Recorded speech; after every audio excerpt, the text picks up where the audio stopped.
Hey everybody, Colin with Buffalo Dent Repair, and today I'm working on this Escalade back here that has a 40-inch crease in the fender. Something ran down the side of it and I measured it out. It's the entire length of the fender, 40 inches.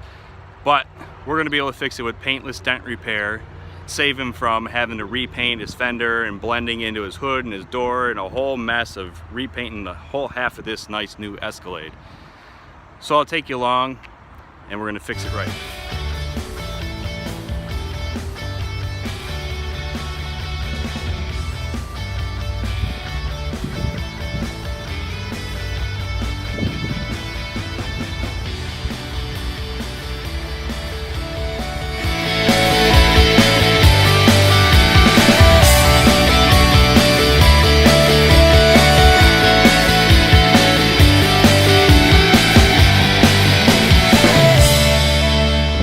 Okay, we're all finished up with this Escalade. The repair came out fantastic. This was a huge dent, like I said, 40 inches.